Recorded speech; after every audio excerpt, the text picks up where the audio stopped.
दोस्तों, आज हम आपको बताने जा रहे हैं मीडिया की स्वतंत्रता। भारतीय संविधान अनुच्छेद 19 के तहत वाक एवं अभिव्यक्ति की स्वतंत्रता की गारंटी देता है, जो वाक स्वतंत्रता इत्यादि के संबंध में कुछ अधिकारों के संरक्षण से संबंधित है। प्रेस की स्वतंत्रता को भारतीय कानूनी प्रणाली द्वारा स्पष्ट रूप से संरक्षित नहीं किया गया है, लेकिन यह संविधान के अनुच्छेद 19(1) क के तहत संरक्षित है, जिसमें कहा गया है सभी नागरिकों को वाक एवं अभिव्यक्ति की स्वतंत्रता का अधिकार होगा। वर्ष 1950 में रोमेश थापर बनाम मद्रास राज्य मामले में सर्वोच्च न्यायालय ने पाया कि सभी लोकतांत्रिक संगठनों की नींव पर प्रेस की स्वतंत्रता पर आधारित होती है। जजमेंट का लिंक वीडियो के डिस्क्रिप्शन में दिया है। हालांकि प्रेस की स्वतंत्रता भी असीमित नहीं होती है। एक कानून इस अधिकार के प्रयोग पर केवल उन प्रतिबंधों को लागू कर सकता है जो अनुच्छेद 19(2) के तहत इस प्रकार हैं।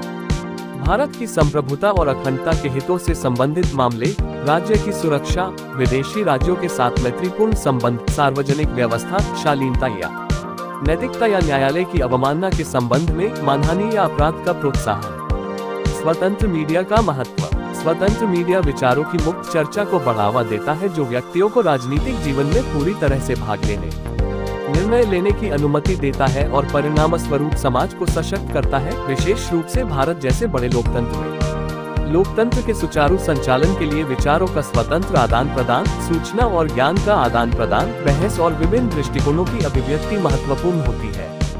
जनता की आवाज होने के आधार पर स्वतंत्र मीडिया उन्हें राय व्यक्त करने के अधिकार के साथ सशक्त बनाता है। इस प्रकार लोकतंत्र में स्वतंत्र मीडिया महत्वपूर्ण है।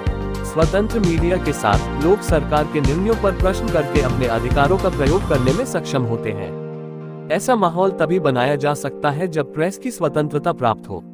अतः मीडिया को लोकतंत्र का चौथा स्तंभ माना जा सकता है। अन्य 3 स्तंभ विधायिका, कार्यपालिका और न्यायपालिका हैं। वर्तमान में मीडिया से संबंधित मुद्दे। निजता का अधिकार। निजता का अधिकार प्राकृतिक अधिकारों से उत्पन्न होता है, जो बुनियादी, निहित एवं अपरिहार्य अधिकार होते हैं। अनुच्छेद 21 जो जीवन के अधिकार की गारंटी देता है, गोपनीयता के अधिकार की भी गारंटी देता है। कई बार मीडिया ने निष्पक्ष रिपोर्टिंग की अपनी सीमाएं पार की हैं और व्यक्तिगत जीवन में हस्तक्षेप किया है। आरुषि तलवार हत्या मामले में सर्वोच्च न्यायालय ने माना कि किसी जांच में पारदर्शिता और गोपनीयता 2 अलग अलग चीजें हैं। जहां सर्वोच्च न्यायालय ने मीडिया के एक वर्ग की रिपोर्टिंग पर प्रश्न उठाए, जिसके परिणामस्वरूप पीड़ित और उसके परिवार के सदस्यों की प्रतिष्ठा धूमिल हुई।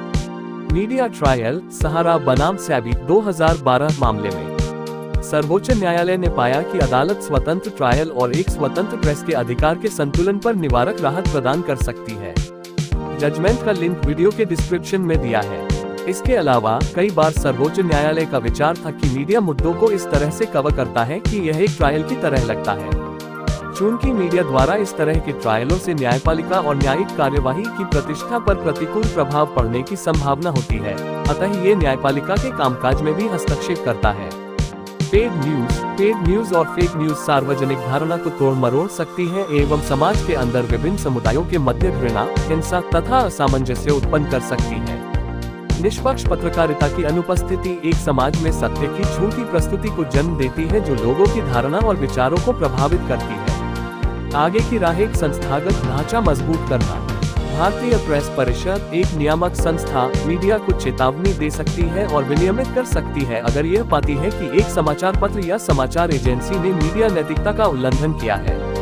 न्यूज ब्रॉडकास्टर्स एसोसिएशन (NBA) को वैधानिक दर्जा प्रदान किया जाना चाहिए, जो निजी टेलीविजन समाचार एवं करंट अफेयर्स ब्रॉडकास्टर्स का प्रतिनिधित्व करता है। फेक न्यूज से निपटना।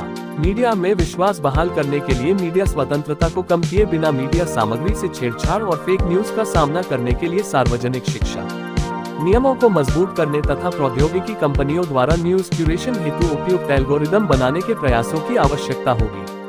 फेक न्यूज पर अंकुश लगाने के भविष्य के किसी भी कानून को पूरी तस्वीर को ध्यान में रखना चाहिए और मीडिया को दोष नहीं देना चाहिए एवं बिना सोचे प्रतिक्रिया नहीं करनी चाहिए।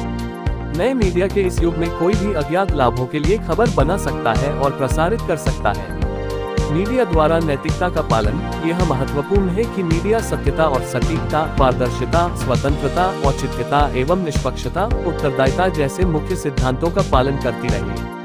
निष्कर्ष: स्वतंत्र अभिव्यक्ति और अन्य समुदाय एवं व्यक्तिगत अधिकारों के मध्य संतुलन बनाए रखने की आवश्यकता है। यह जिम्मेदारी केवल न्यायपालिका द्वारा नहीं बल्कि उन सभी लोगों द्वारा वहन की जानी चाहिए जो इन अधिकारों का प्रयोग करते हैं।